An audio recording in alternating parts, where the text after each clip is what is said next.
The big story today is, once again, what is going to be featured right on top on India Upfront. Viewers, tensions have been running high across Karnataka because certain groups have taken umbrage at the tributes that were being paid to Veer Savarkar on Independence Day. Now this Savarkar phobia has spread to Kerala. Here a tribute to Savarkar has drawn huge protests. This after a student of a government school decided to dress like his icon, like his hero, Veer Savarkar, as part of an Independence Day function, so as to honor a man who Mahatma Gandhi hailed as a brave and faithful son of Bharat. But the child, viewers, was asked to remove the sash bearing Savarkar's name at the instance of Youth Congress and Muslim League workers. They marched upon the school after hearing that a young child was paying tribute to Veer Savarkar. Savarkar may have sacrificed his liberty for Bharat, but he is denied his due till today in independent India, viewers. The Kerala fiasco follows events in Karnataka, where hoardings of Savarkar have been torn down, where events felicitating Savarkar have been stalled, where murderous attacks have taken place on Savarkar supporters. So is this hate justified? Is there truth to the claim that Savarkar was not a freedom fighter? Now here are a few hard facts, viewers, that I want you to pay attention to. The charge against Savarkar is that he compromised with British rule. Historians have now come out and drawn attention to the fact that Savarkar was jailed for 14 years for sedition by the British. Savarkar is accused of writing letters seeking mercy for himself. But the reality is that he offered to trade his own freedom for others who were incarcerated in Paani, in the Andamans, along with him. He's accused of being a British stooge, not a freedom fighter. Viewers, he led a hunger strike in Paani, allegedly chained, flogged, and was in solitary confinement. Savarkar, it is alleged, advocated for partition, but he opposed the division of India right up till 1946. In fact, it was the Congress that went along with Jinnah's plan. And Jinnah was, of course, only following in the footsteps of Sir Syed Ahmad Khan, the founder of AMU. The other charge against Savarkar was that he was a Hindu fanatic. But viewers, he never endorsed the beef ban. He was not even Brahminical in his outlook. In fact, he held dinner meets between Dalits and upper castes. He was only for unifying Hindu Samaj. He was accused of plotting the assassination of Mahatma Gandhi. Viewers, as recently as a few years ago, his name was cleared within the Supreme Court itself. He's been accused of endorsing India for Hindus. The reality is that he ruled out a special place for Hindus in the Hindu Rashtra. Viewers, there are many, many misconceptions.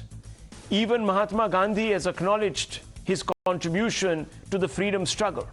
Mahatma Gandhi, in an article in Young India, said Vinayak Savarkar is a faithful son of Bharat. He's clever, brave, and frankly a revolutionary. So a letter by Mahatma Gandhi. He also said, I shall do whatever I can for political prisoners.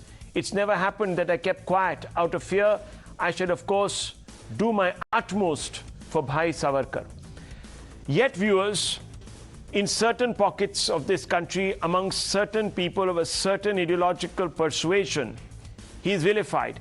Listen in to some of the sound bites. Here is Afzal, a youth league leader, Muslim League youth leader. There are also Congress leaders today who are attacking Savarkar. Listen in. അവിടെ സംഭവിച്ചിട്ടുള്ളത് ഈ WhatsApp ഗ്രൂപ്പുകൾ വഴി ചർച്ച വന്നപ്പോഴാണ് ഈ സംഭവം youth ലീഗിൻ്റെ ശ്രദ്ധയിൽപ്പെടുന്നതും അപ്പോഴേക്കും ഇതിൻ്റെ കാര്യങ്ങൾ ഒതുക്കി തീർക്കാൻ ബന്ധപ്പെട്ടവർ ശ്രമിച്ച് അതിൻ്റെ യൂട്യൂബ് ലിങ്കും കാര്യങ്ങളൊക്കെ ഷെയർ ചെയ്തതൊക്കെ അവർ ഡിലീറ്റ് ചെയ്തു. അപ്പോൾ തന്നെ ആ നിമിഷം തന്നെ യൂത്ത് ലീഗ് ഇതിൽ പഞ്ചായത്ത് കമ്മിറ്റി ഇടപെട്ടു. പ്രതിഷേധ ധർണയുമായിട്ട് മേലാപ്പറമ്പ് GVHS ഹൈസ്കൂളിലേക്ക് റാലി ആയിട്ട് അവിടെ എത്തുന്ന സമയത്താണ് ഇത് പൊതുജനങ്ങളിലേക്ക് ഈ വിഷയം അവിടെ എത്തുന്നത്. കീവർമ്പ് വൊക്കേഷണൽ ഹയർ സെക്കൻഡറി സ്കൂളിൽ നടത്തിയ സ്വാതന്ത്ര്യ പരേഡിൽ VD സവർക്കറെ വെച്ചുകൊണ്ട് രാഷ്ട്രീയപരമായിട്ടുള്ള നേട്ടത്തിന് വേണ്ടി മുതലെടുപ്പിന് വേണ്ടി നടത്തിയ ഒരു അധ്യാപകന് ഈ സ്കൂളിലുണ്ട്. ആ അധ്യാപകനെതിരെ ശക്തമായിട്ടുള്ള നടപടി തീർച്ചയായിട്ടും ഈ സ്കൂളിൻ്റെ ഭാഗത്തുനിന്ന് ഉണ്ടാവണമെന്ന് ആവശ്യപ്പെട്ടുകൊണ്ടാണ് ഞങ്ങൾ ഇന്ന് ഈ സ്കൂളിൽ എത്തിയത്. പക്ഷേ നിർഭാഗ്യവശാൽ അത്തരത്തിലുള്ള നടപടിയുടെ കുറിച്ചും ഇവിടുത്തെ ഹെഡ്മിസ്റ്റേഴ്സോ അല്ലെങ്കിൽ PTA ഭാരവാഹികളോ ഇതിനെക്കുറിച്ച് യാതൊരു വിധത്തിലുള്ള ഉത്തരവും പറയുന്നില്ല. അവർ പറയുന്ന നടപടികൾ ഉണ്ടാവും. ഞങ്ങളുടെ മുകളിലുള്ള DD അടക്കമുള്ള ആളുകൾക്ക് ഞങ്ങൾ ഇതിൻ്റെ റിപ്പോർട്ട് സമർപ്പിച്ചിട്ടുണ്ട്. അതിന് ശേഷം മാത്രമേ നമുക്ക് എന്തെങ്കിലും തീരുമാനങ്ങൾ എടുക്കാൻ കഴിയുമെന്നാണ് പറയുന്നത്. ഇത്രമാത്രം ഗൗരവമുള്ള ഒരു വിഷയം ഈ ഇന്ത്യയുടെ മഹാത്മാജിയുടെ കൊലപാതകിയായിട്ടുള്ള VD സവർക്കർ ഈ 75ഓളം ആളുകൾ മാത്രം പങ്കെടുക്കേണ്ട ഈ ഒരു സ്വാതന്ത്ര്യ സമര റാലിയിൽ എങ്ങനെ ഈ പേര് വന്നു? We are speaking with Vikram Sampath, one of India's preeminent historians, at least who's established himself as one, and biographer par excellence of Veer Savarkar, if I may. Mr. Sampath, Savarkar's credentials as a freedom fighter are being questioned.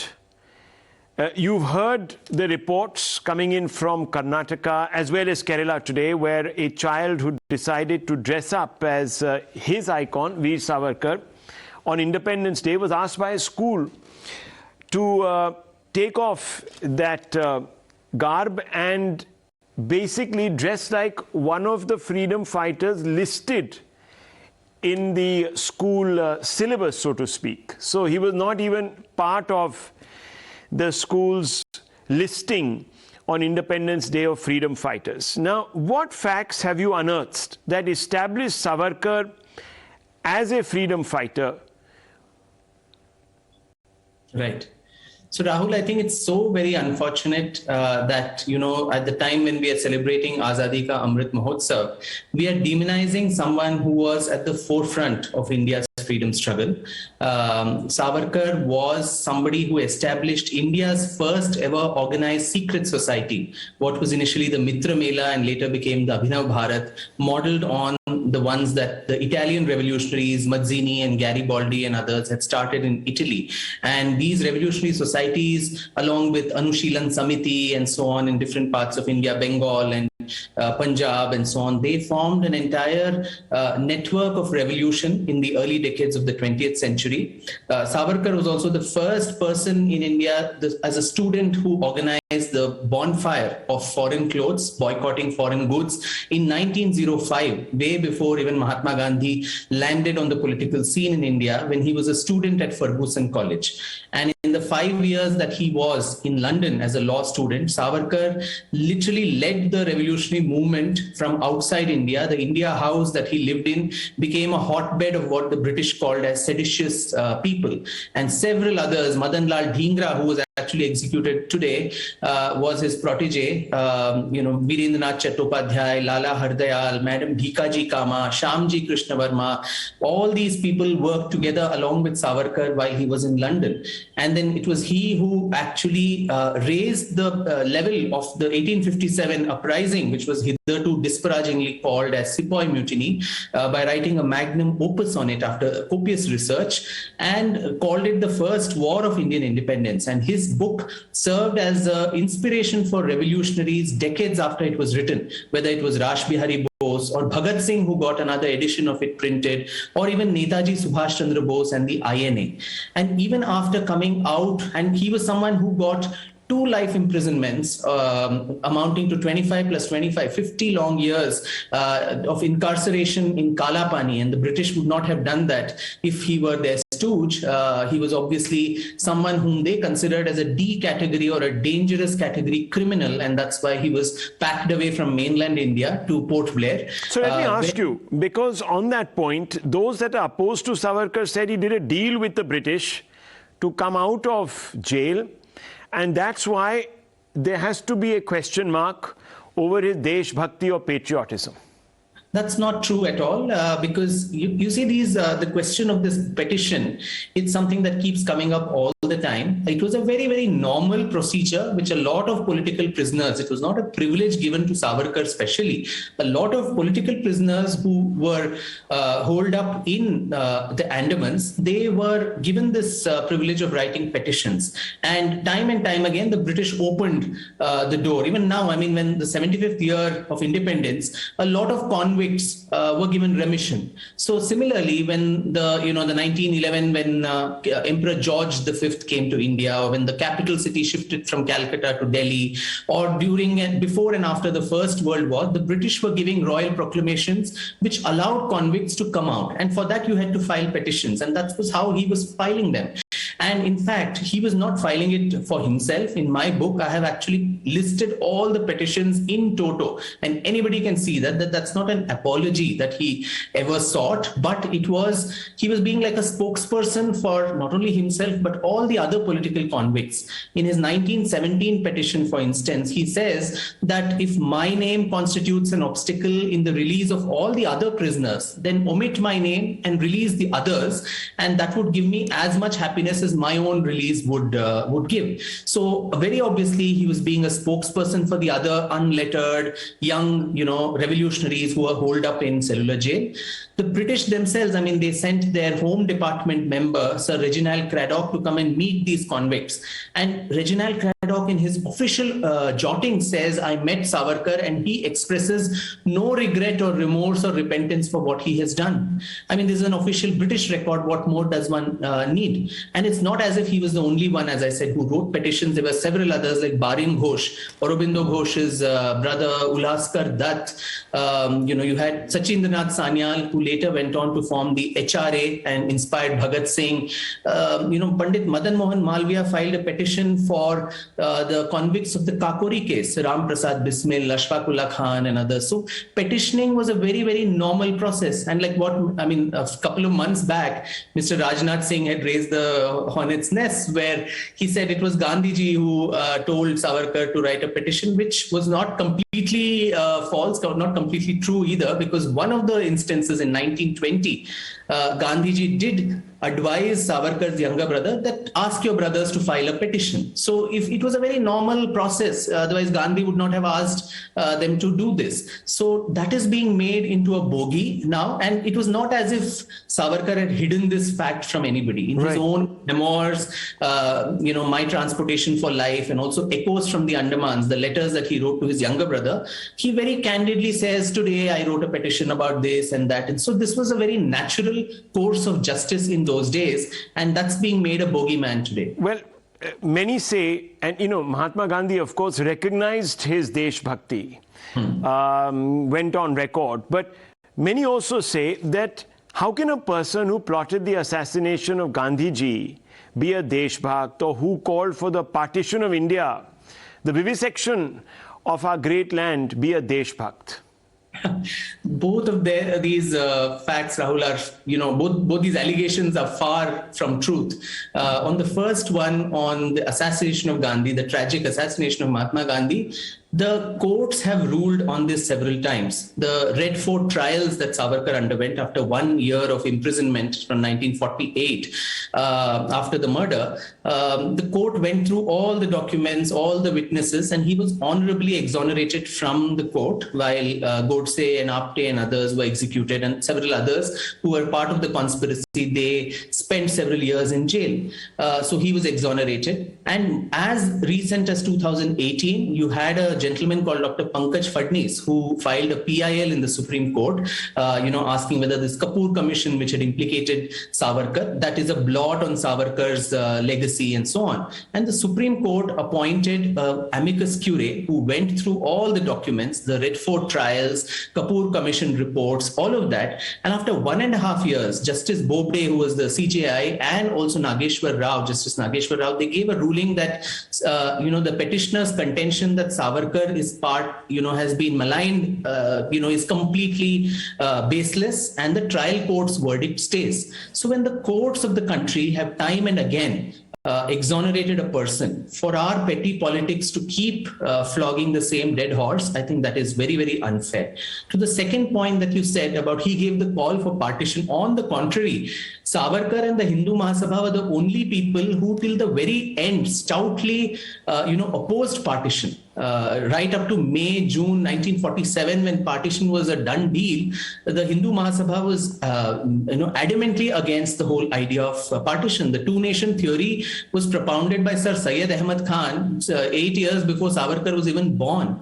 And so the Muslim League's formation or the Morley Minto reforms, a separate electorate, the Lucknow Pact, the communal award, and the Congress's appeasement of the, Muslim sentiments, right from the Khilafat movement and so on. These were the ones which had sowed the seeds of partition. And the Congress, Rahul, actually accepted partition even before Jinnah made an offer for that. In 1942 August, the Congress Working Committee passed a resolution just before the Quit India movement was launched, supporting partition. Rajgopalachari got the Madras legislature to, put a stamp on the Pakistan plan at a time when Jinnah was not even making his demands very stoutly. So I think it's very, very historically, unfair, and also unfair to the legacy of these people that we make these loose allegations based on figments of imagination. So I'm asking you, is he just a victim of myths, or is there a concerted attempt to destroy his legacy?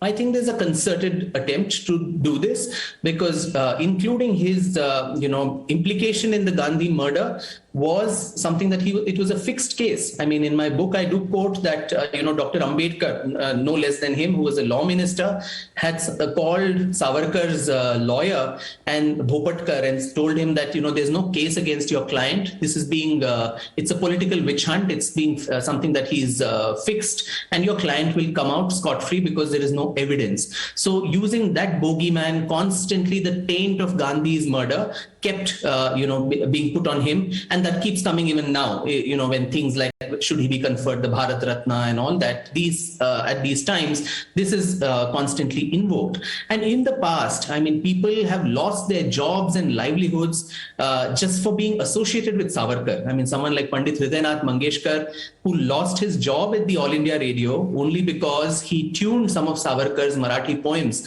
and got his sisters Lata Mangeshkar and Asha Bhosle and others to sing those songs. And even today, for someone like me who's written his biography, the kind of hatred, both nationally as well as international, conspiracies that I face for this is something that it's not a coincidence that this is just happening just like that. It is a concerted attempt not only to tarnish Savarkar's legacy, but on anybody who tries to either be associated with him or who tries to throw the light on the facts that are surrounding his life and times.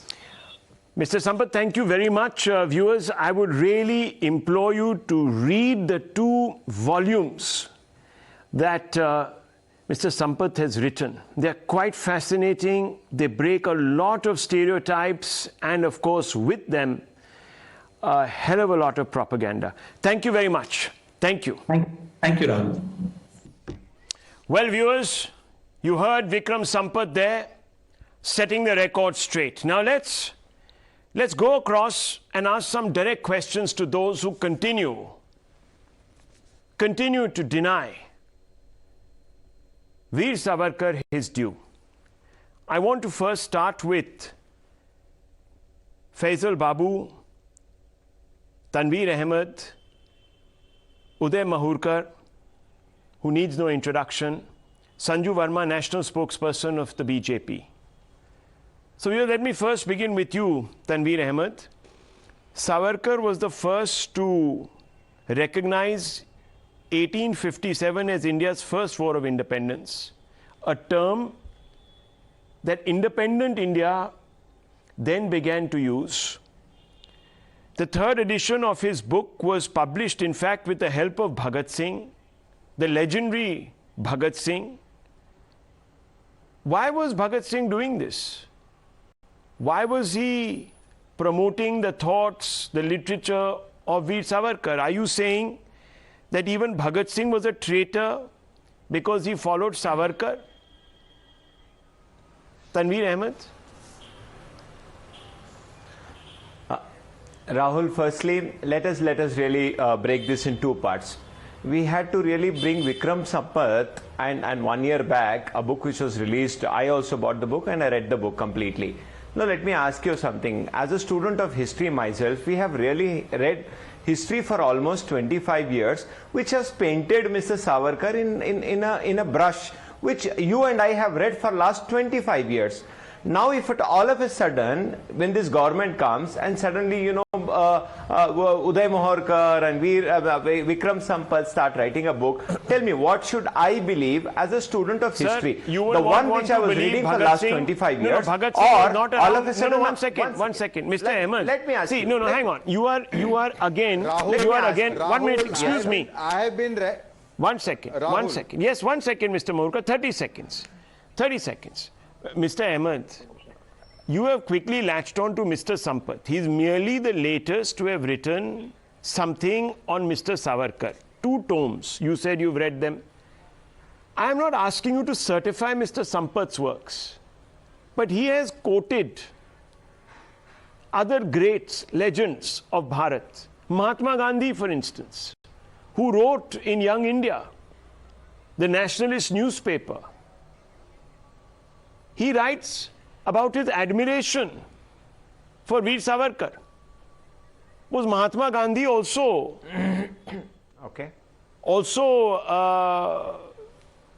foolish in your view? Was he lying to us? Was he misleading the country? Absolutely no. Mahatma Gandhi, Rahul, let's understand. Mahatma Gandhi is the greatest freedom fighter. I have a lot of respect for whatever he has said. So, tell me, for last 30 years, 40 years, I'm asking you a simple question. I have read 30 books years, 20 against years. Veer Savarkar, against Savarkar. No. Sir, I am taking you back to the time. Excuse me. I am taking you back, since we have now established that you have great respect and regard for Mahatma Gandhi ji. Right, you have, right? So I'm taking you back, sir, to the collected works of Mahatma Gandhi, volume 38, page 138, where he advocates for the release of Veer Savarkar from central jail, which was known as Kala Paani. Sir, his article in Young India, that appeared, sir, way back before India's independence, 100 years ago. Vinayak Savarkar is a faithful son of Bharat. Faithful son of Bharat. You will not accept Mahatma Gandhi's word for it either. Rahul, I will absolutely accept Mahatma Gandhi's words. Now let me ask you a question. In the same brush, people have really written history about Tipu Sultan, saying that how great a fighter he was. He fought Britishers and defeated them in 3 wars in Srirangapatna. Now all of a sudden in the next 5 years, BJP comes and they really paint and call Tipu Sultan tyrant. Tell me, now, if at all I'm believing BJP saying that, Savarkar was a great freedom fighter, please let us really believe that historians who wrote, including Mahatma Gandhi, who have really spoken about... कि हमने गुस्ताखी की, बोलिए साहब, गुस्ताखी की आपसे महात्मा गांधी जी के जो वर्ड्स थे सावरकर जी के बारे में मैंने आपको दिखाए. Sorry, I apologize to you, sir. I'll take it all back. Mahatma Gandhi must have been fooled by somebody. He must have got his eyes shut and his ears shut and his hand on his mouth. No. Like the 3 monkeys. Maybe Mahatma Gandhi was also wrong. Fair enough, sir. If that is what you believe, I can't listen. I don't want to sit here, sir, and bandy words with somebody who doesn't want to accept certain things. Now, I'm not here to convert you, sir, in any which way. So these are your views. You still think that everyone is wrong? Only Tanveer Ahmed and the books that he has read are right? Then that is your prerogative, sir. I respect your point of view. Let me go across to Mr. Mahurkar, Sanju Verma. Let me bring them in that order. Mr. Mahurkar, you raised your hand first. You wanted to make a point. You wanted to say something to Tanveer Ahmed. But like a good Gandhiji protege, like one of his monkeys, he has got his hands on his eyes and he's got his hands on his ears. He doesn't want to hear or see the fact. He's a great follower of Gandhiji, he said so. Maybe he's adopted more from his book. Then we would like to... Rahul, yes, Mr. Mahurkar, go ahead. Rahul, first thing about Tanveerji, he's saying that Savarkar is being glorified only after this government came to power. I can speak about myself. I have been writing about Savarkar for the last 15-16 years. Maybe this government has been there for 8 years. I have been writing about Savarkar for the last maybe 18-20 years. So that is absolutely wrong. Secondly, Savarkar, you see, we have to go into the history of this Savarkar vilification campaign. Yeah. Savarkar's vilification has begun around 2003. Before that, even Congress leaders said Mrs. Gandhi have praised Savarkar. So why suddenly in 2003 there is a need to vilify Savarkar? The reason is that you see Savarkar was the greatest critic of Muslim appeasement at the cost of Hindu rights. And as the thirst for Muslim votes grew on the part of Congress, it felt the need to vilify Savarkar and turn him into a villain. So, and you see, there are so many things. For example, I was hearing you were speaking to Vikram Sampath. You see, Manohar Malgaonkar was a great author. Manohar Malgaonkar. In 70s, he wrote a book on Godse. In that he says that the approver in the Gandhi murder case, Dingabar Badge, told him, after decades after this case, he told Manohar Malgaonkar, he was alive at that time, he told Manohar Malgaonkar that I had turned approver because of the pressure of the government. This is there. And Manohar Malgaonkar was not an RSS worker or a supporter of Savarkar. Okay. He was an honest author. Okay. Sanju Verma. Regarding Tipu Sultan, let me tell you, Tipu Sultan has got two sides. He broke innumerable temples in Kerala. He indulged in dishonor of Hindu women.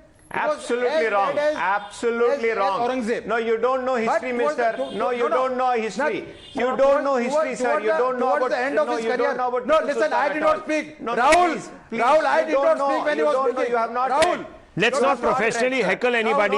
You have a point, I'll get you into the debate. Tanveer Ahmed, don't interrupt somebody else. He never interrupted you. And the moment he did, I asked him to please keep quiet and listen. And now I'm asking you the same. So please extend the same favor. Yes, Mr. Mahurkar. You see, let us go into true history.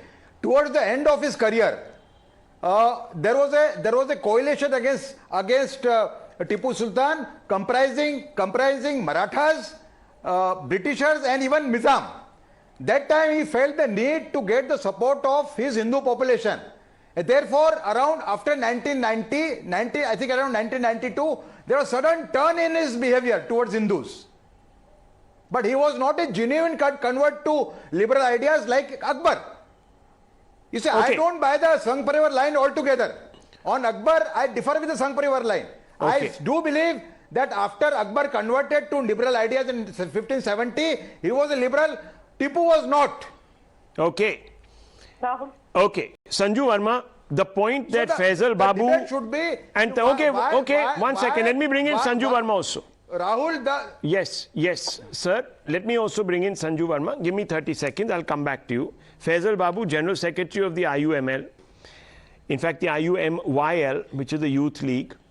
And Tanveer Ahmed, National Spokesman of the JDS. Now, these are not fly-by-night political activists. What they're going to say to you, Sanju Verma, is that you weaponized Savarkar and that you use Savarkar, who, according to them, is a proponent of Hindu supremacism to make Muslims feel othered. That is a charge that they will make. So I would like you to answer. You know, Rahul, this entire debate, Yeah, let him finish. Let her finish, sir. Let her finish. Faisalji, let her finish, please. Yes. Please, Yeah. thank you. Rahul, this entire debate of Veer Savarkar versus Tipu Sultan, I mean, comparisons can be odious, and it cannot get more odious than this.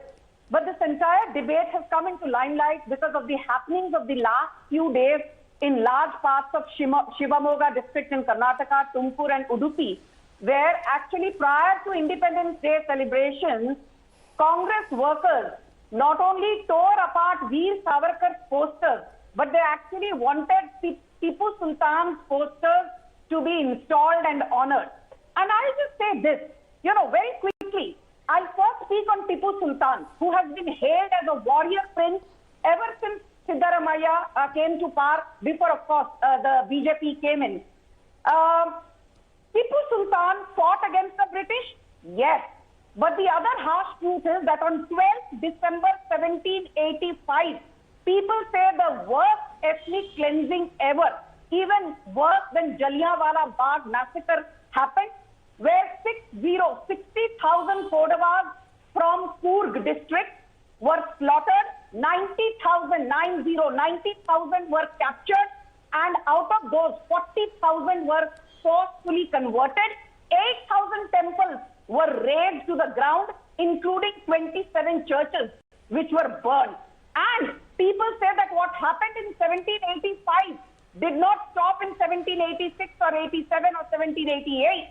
Historians like A. Karyappa, one of the most famous Kodava historians, has said, Rahul, that the genocide of Mangalorean Christians and Kodava Hindus stopped only after Tipu Sultan died in 1799. So Tipu Sultan was a furious fanatic, a perfidious negotiator, an oppressive tyrant, and an intolerant bigot. Point number one. Having established facts which paint Tipu Sultan in no flattering light, I will just quickly add to what Mr. Mahurkar has said on Veer Savarkar.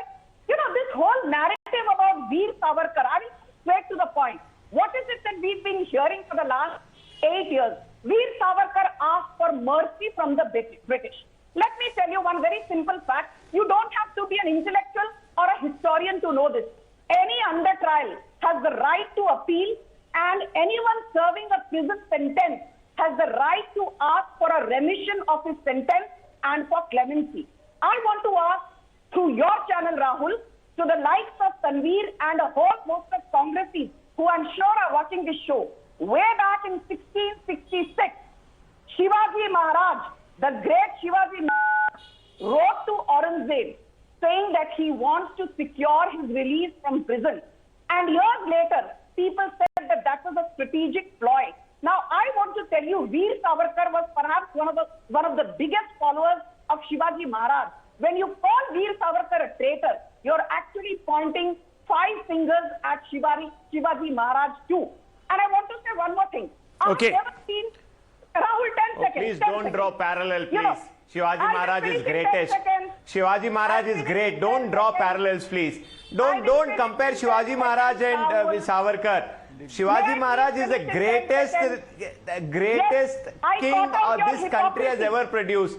Don't draw parallels. Don't draw parallels, please. Don't draw parallels. If at all you don't know history, don't. Please read and come. Please, Sanju Verma, if you read Okay, history, why are you shouting over each other? One second, Mr. Shivaji Maharaj. One second, let her, she's just finishing. She's just finishing. Mr. Ahmed, she's just finishing. You can rebut. Draw parallel and she's comparing You can Shivaji rebut. Maharaj. You can Shivaji rebut, but Maharaj if you're is the not going to greatest, allow the other was person to greatest, will be the finish, greatest. we are just going to end up speaking over each other. Let's not do that. No, how can you allow her Arey, to you draw can come out. parallels? What do you mean allow?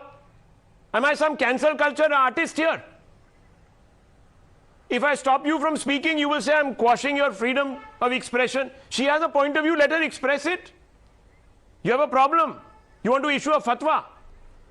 I mean, totally come on, ridiculous yaar. point of view. Please, Totally grow up a little ridiculous bit. point of Don't view. become, Drawing don't parallel become to illiterate Shivaji Maharaj. and intolerant. Shiva- one second, I mean, one second. Nobody Listen, is Sanju even 1% Verma, of Shivaji Sanju Maharaj. Verma, 1 minute. Sanju Verma is making a point. You can rebut her.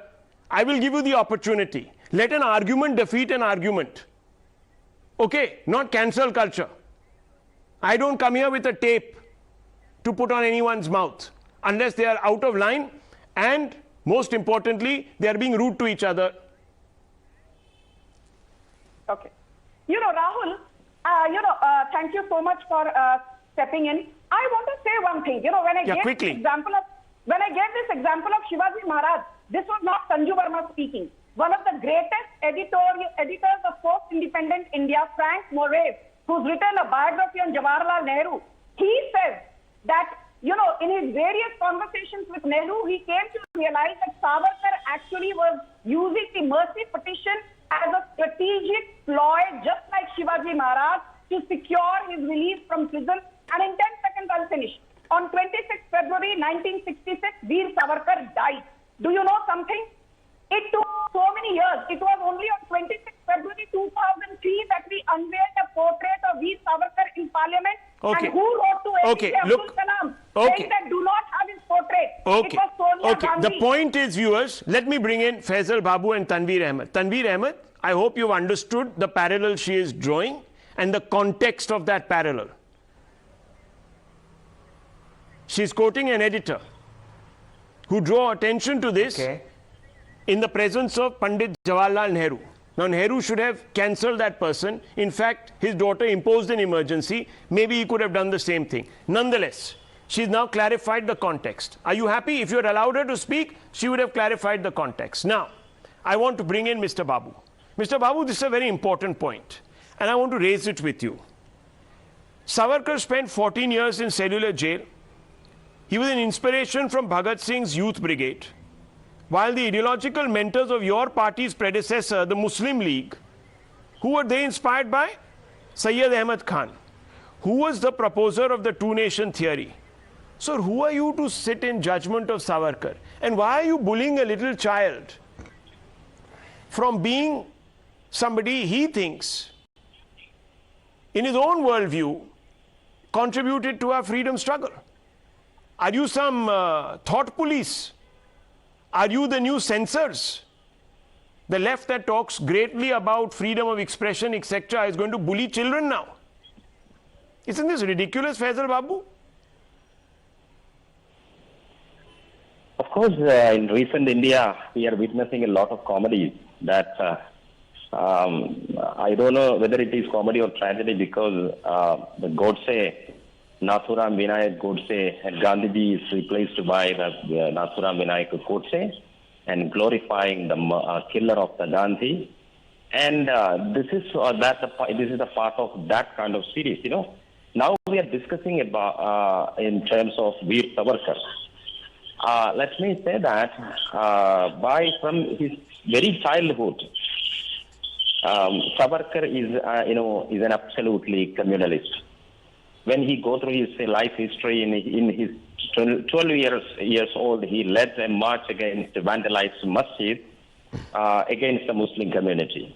And throughout his life, we can see, how dare you compare Veer Savarkar to Gandhiji? How dare you compare Veer Savarkar to Bhagat Singh? Veer Savarkar is representing the idea of the idea of the division or the hatred. Bhagat Singh and Gandhiji and all the other nationalist leaders are representing the idea of the inclusiveness. Inclusiveness, the idea of India, that the soul of India. That is the parameter whether a person in Indian history is right or wrong. Okay. We cannot go through the history, the historical context. Okay. Simply check. So, Mr. Babu, let me ask you a question then. The whole India. Can I ask you a straightforward question? Don't mind me asking you this question. I hope you won't be intolerant to my question. Can I ask you a question? Please, yes. Do you believe Sayyid Ahmad Khan, the founder of AMU, was the proposer of the two-nation theory?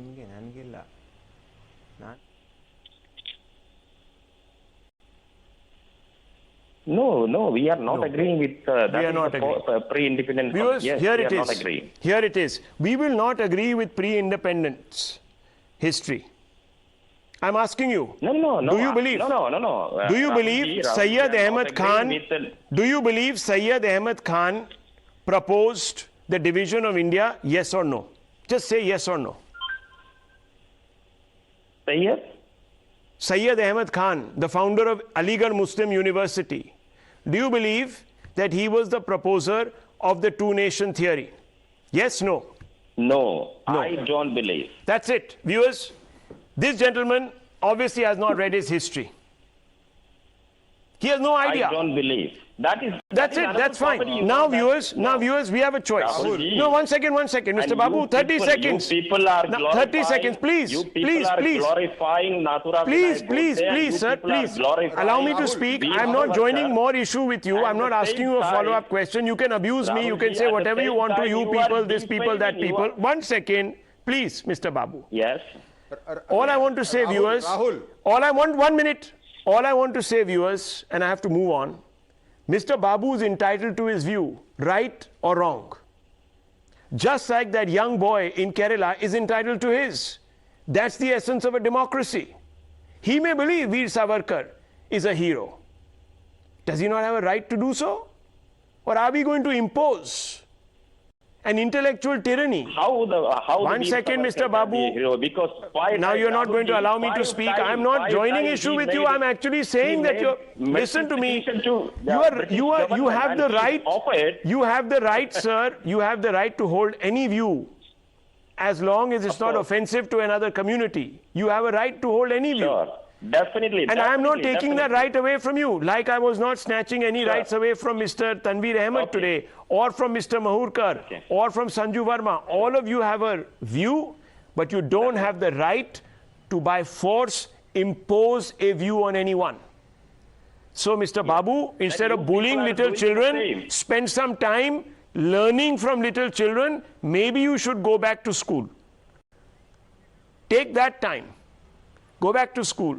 Learn a little bit, then come and debate. If you don't know your facts, we cannot have a conversation. I leave it at this. I leave it at, sir, there's nothing for us to talk about anymore. I leave it at this. I give you the right, sir. I recognize your right to have your point of view, right or wrong, factual or unfactual. You are. But I will not, sir, sit here and endorse your right to bully little children or members of another community, another party, rip off their posters, consign them to the dustbin just because you don't like something. That doesn't work in a democracy. Learn the essence of democracy. Read our constitution before holding forth and giving us lectures on propriety. I move on, viewers, because there's another very big story.